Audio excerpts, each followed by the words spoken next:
गुरुमुखो सेवक स्वामी एक मति, जो मति में मति मिल जाए। चतुराई रीझे नहीं, रीझे मन के भाई। अर्थात जब सेवक अपनी मति को स्वामी की मति में मिला देता है तो वह फिर अपने इष्ट देव स्वामी से एक मत होकर उनमें समा जाता है, क्योंकि इष्ट देव चतुराई और बुद्धिमानी से नहीं रीझते, बल्कि मन की सच्ची भावना से ही प्रसन्न होते हैं। सेवक और स्वामी एक मत तभी हो सकते हैं जबकि सेवक अपने इष्ट देव की मौज को पूरी तरह कबूल करे और उसी में ही समा जाए। मन की सच्ची भावना से ही इष्ट देव की प्रसन्नता प्राप्त होती है।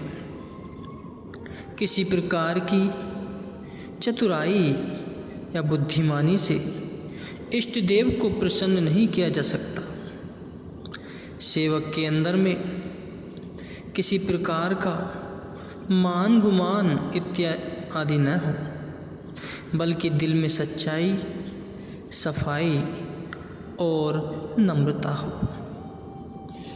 मन माया या नफसानियत या उनके साथियों काम, क्रोध, लोभ, मोह, अहंकार आदि के अधीन होकर माया के पीछे दौड़ना गुरुमुखों का काम नहीं है, बल्कि यह तो भक्ति से विमुख जीवों का काम है। और ऐसे जीवों पर मालिक कभी प्रसन्न नहीं होते, किंतु जो कोई अपने इन शत्रुओं से बचने की कोशिश करता है और मालिक की प्रसन्नता को दृष्टि में रखता है, वही गुरुमुख और परमार्थी जीव है। सद्गुरु यह हरगिज नहीं चाहते कि जो जीव गुरुमुख या सेवक का दर्जा पाना चाहते हैं उनका किसी प्रकार का भी रूहानी नुकसान हो। उनकी मौज और रजा इसी में है कि प्रत्येक जीव सच्चे सेवक और गुरुमुख की पदवी को प्राप्त करे।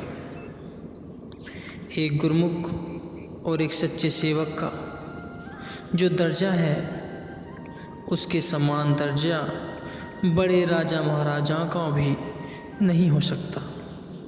इसलिए हमेशा सच्चा सेवक बनने की कोशिश होनी चाहिए।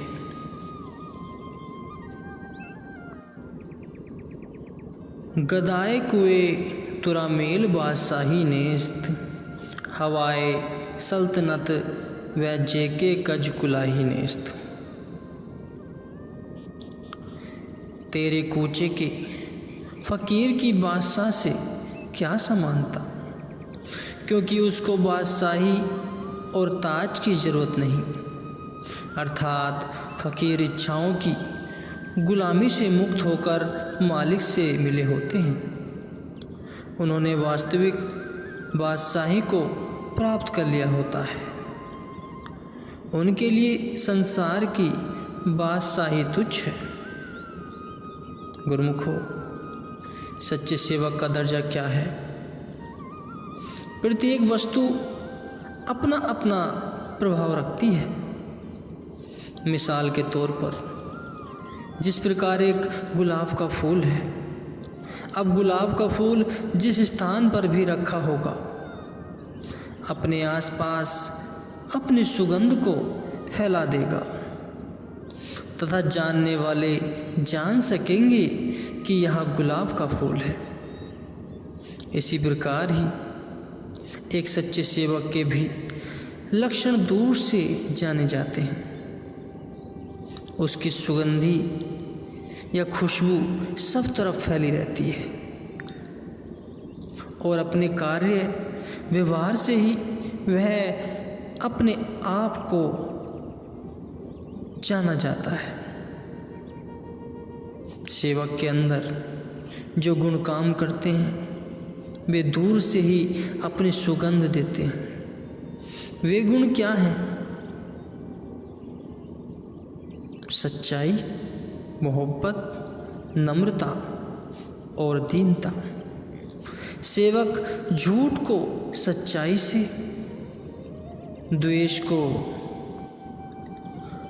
को प्रीति से, क्रोध को शांति और धैर्य से, अहंकार और बड़ाई को नम्रता से, कठोरता को नरमी से पराजित कर लेता है। इस प्रकार वह चारों ओर आनंद, प्रसन्नता, शांति और प्रेम की मीठी सुगंधी बखेर देता है। गुरुमुखों, सेवक को मन, वचन, कर्म से ऐसा होना चाहिए कि उसके साथ साथ व्यवहार करने या संबंध में आने वाले अन्य जीवों पर भी उसके कोमल और मीठे स्वभाव का प्रभाव पड़ता रहे। चाहे उसके साथ अन्य जीव बुरे से बुरा व्यवहार क्यों न करे, तो भी सच्चा सेवक उनके अवगुणों या बुराइयों का प्रभाव ग्रहण न कर सके। स्वयं अपने शुभ गुणों का प्रभाव उन पर डालकर उनको भी अपने जैसा शुभ बना देता है।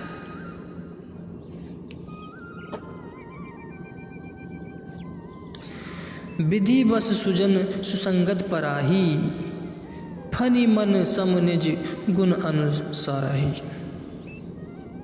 श्री रामायण में बालकांड में बताया है, श्री रामायण में कहा है कि यदि संयोगवश सज्जन पुरुष बुरी संगति में पड़ जाते हैं तो भी वे सर्प की मणि की भांति अपने शुभ गुणों के अनुसार ही आचरण करते हैं।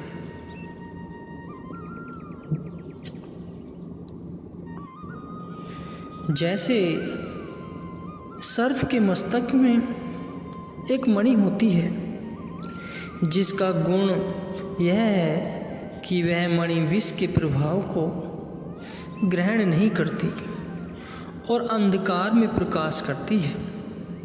तथा आश्चर्य की बात यह है कि सर्प के मस्तिष्क में जहाँ विष ही विष भरा होता है वहीं यह मणि भी रहती है। विष के भीतर और अंधकार के मध्य में रहकर भी वह अपने गुणों को नहीं त्यागती। बिल्कुल इसी प्रकार ही सच्चे सेवक की भी दशा होती है। वह सदा ही सच्चा, सहृदय, सदाचारी और सत्यप्रिय होता है। वह सबके साथ सच्चाई और कोमलता से पेश आता है। वह किसी का मन नहीं दुखाता, किसी के साथ बुरा पेश नहीं आता, बल्कि सबके साथ प्रेम और नरमी का व्यवहार कर के सबके मन को जीत लेता है। यदि सद्गुरु की प्रसन्नता पाने की अभिलाषा है तो इन शुभ लक्षणों को अपने अंदर में पैदा करना जरूरी है। तुम्हारे आचार व्यवहार शुभ और पवित्र हो, तुम्हारा बर्ताव शीलता पूर्ण और मनमोहक हो।